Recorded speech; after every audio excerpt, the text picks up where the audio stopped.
Pendant longtemps, pour ceux qui ont la mémoire des choses, pour voter les lois au Parlement, ce sont des valises d'argent qui vont à Porte-Novo. Vous avez oublié ça apparemment. Pourtant, ça date d'à peine 10 ans. On en parlait de manière confortable. C'est devenu quelque chose de courant. Ça ne gênait plus personne. Les lois, toutes les lois pratiquement, en tout cas les lois majeures, notamment si c'est une proposition de loi venant du gouvernement, il faut payer avant que le Parlement ne vote. C'est une proposition de loi dans laquelle le président ou le gouvernement a un intérêt particulier sur une disposition particulière. Elle a beau être pertinente, s'il ne paye pas, ce ne sera pas voté. Les valises d'argent circulaient entre Cotonou et Porte-Novo. Tout le monde le savait, ça. Et ça nous convenait bien. Nous étions tombés dans une perversion qui est devenue quelque chose de sport national, comme la plupart de nos travers. Hein. Mais j'ai été très vite confronté aussi à cette demande-là. J'ai dit, avec moi, pas question. C'est fini ça. Moi, je suis venu pour réformer. Et c'était l'une des raisons pour lesquelles j'avais dit, je ferai un seul mandat de réforme et ça me suffira parce que je considérais qu'il fallait combattre nos tares, nos perversions, nos vulnérabilités et que cela allait améliorer l'action publique. La bonne gouvernance, allait instaurer la bonne gouvernance. Et j'ai combattu, j'ai refusé. Mais ce n'est pas n'importe qui résiste à ça. Mais j'ai entrepris, moi, honorablement, de parler avec la classe politique entière. Tous les partis existants, y compris les FCBE d'alors, en proposant un pacte, en proposant qu'on travaille ensemble. Une partie a accepté, d'autres ont reçu le dictat de leur chef. Non. Mais j'ai réussi à recomposer une majorité au Parlement pour accompagner l'action publique, mon action.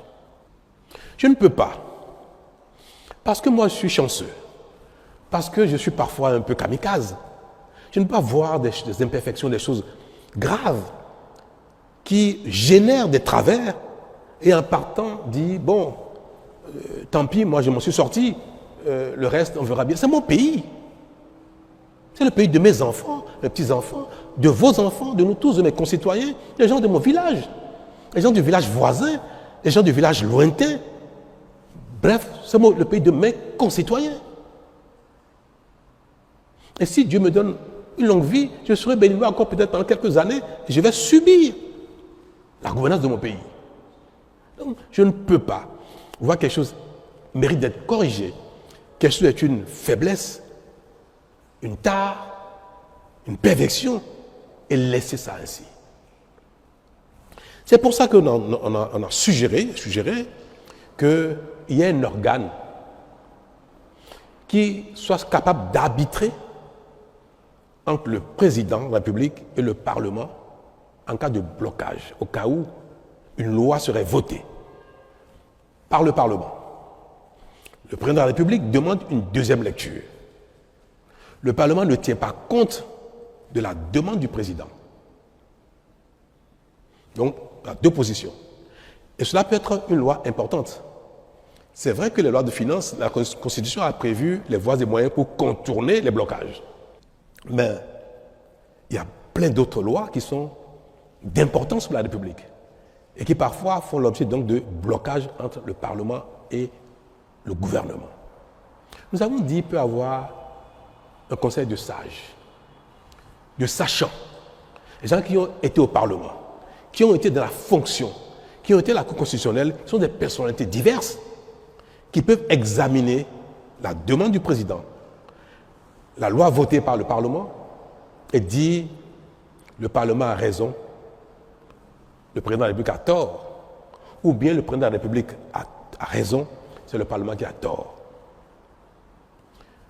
Un tel organe peut permettre, si le président de la République a des observations, des demandes qui vont dans le bon sens, qui sont d'intérêt général, un tel organe peut permettre que cette loi soit votée, soit promulguée selon les demandes pertinentes du président, afin que ce ne soit pas des considérations politiques, mesquines, qui empêchent la mise en œuvre de quelque chose qui est bon pour le pays.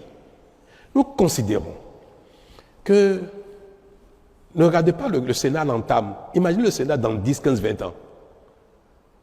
Un organe du genre qui rassemble autant de personnalités qui ont été dans ces genres de fonctions, forcément à quelque chose de plus que le gouvernement lui-même, que quelque chose de plus que le Parlement lui-même en matière d'appréciation de l'intérêt général. Un tel Sénat peut être un bon arbitre, parce que c'est pour aussi que le président de la République veuille faire quelque chose qui ne soit pas de l'intérêt général, ou bien qui soit purement relatif à un calcul politicien, politique. Voilà l'une des raisons pour lesquelles nous avons dit que le Sénat peut avoir un petit rôle législatif. Le Sénat ne peut pas reformuler la loi. Il peut simplement dire telle position paraît plus conforme aux intérêts de la nation que telle position donc donne raison à l'une position. Et quand le Sénat arbitre, la disposition ou la loi ou les dispositions de la loi qui ont reçu l'arbitrage du Sénat s'imposent. Et en ce moment, le président est tenu de la promulguer, ou sinon, la Cour constitutionnelle proclame la loi exécutoire. Voilà un aspect qui relève de ce que je sais de la fonction que j'ai exécutée pendant bientôt 10 ans. Le Sénat également peut demander parfois une deuxième lecture. Le Parlement a voté une loi et le Sénat estime qu'il y a telle disposition qui sont peut-être pas suffisamment pertinentes ou qui ne vont pas dans le bon sens. Le Sénat peut conseiller, en fait, peut demander au Parlement, je vous suggère d'examiner telle chose. Vous revotez la loi. Si le Parlement vote la loi à nouveau, sans tenir compte des observations du Sénat, le Sénat ne peut rien faire. Le Sénat s'incline parce que le Sénat n'a pas véritablement le pouvoir législatif direct.